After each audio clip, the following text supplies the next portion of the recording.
Vast landscapes, endless choices, and adventures that never feel the same. Open-world RPGs redefine freedom.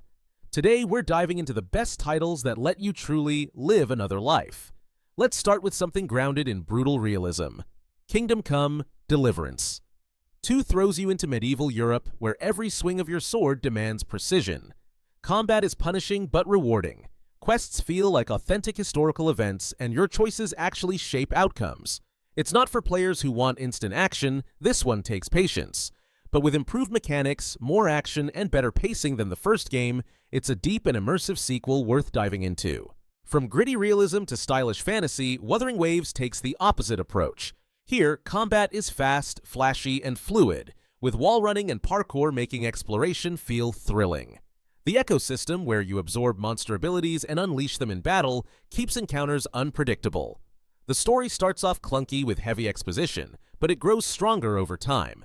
For a free-to-play RPG, it's impressively polished, though like any gacha game, expect some grind along the way. Shifting gears to something a little more playful, Grounded 2 shrinks you back down to bug-sized survival.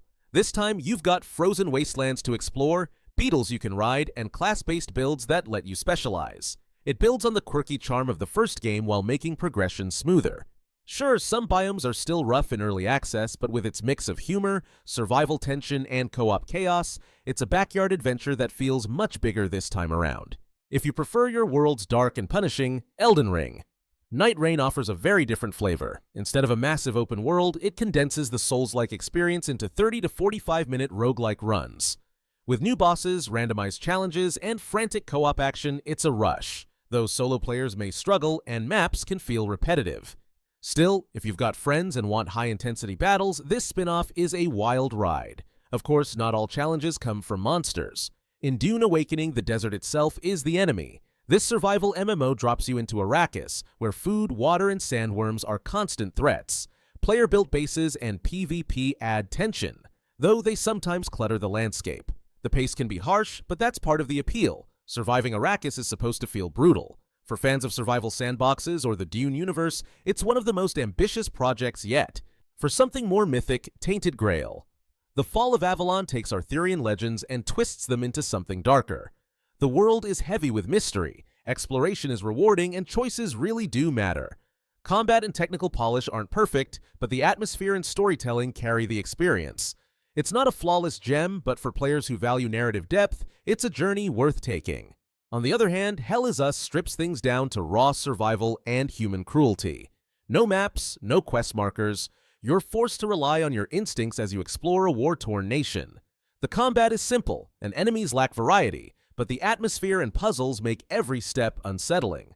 It's not for everyone, but if you want a game that leaves you thinking long after you put it down, this one delivers. From Western despair to Eastern legend, WUCHANG Fallen Feathers takes us to late Ming Dynasty China.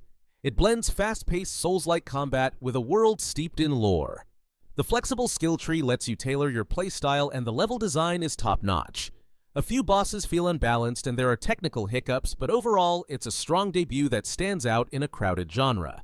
Next up, a return to classic ARPG roots. Titan Quest II revives the Greek myth-inspired hack-and-slash formula with modern polish. Deep skill customization, controller-friendly combat, and sprawling exploration make it satisfying to play. The story doesn't leave much of an impression, and inventory clutter drags it down, but the core combat and boss fights are strong. For fans of old-school action RPGs, this feels like a worthy continuation. And finally, we head to feudal Japan with Assassin's Creed Shadows. This long-awaited setting brings 2 protagonists, Naoe, a master of stealth, and Yasuke, a powerhouse in direct combat. The dual playstyle keeps things fresh, while the world itself is stunningly detailed and full of side quests. Switching characters can feel clunky at times, but overall, Shadows is one of the franchise's strongest entries in years, a polished mix of stealth, combat, and storytelling. So whether you crave harsh survival, narrative depth, or flashy combat, open-world RPGs have never been more diverse. Each of these games offers a different kind of freedom, and that's what makes the genre so exciting. Which one are you most excited to explore?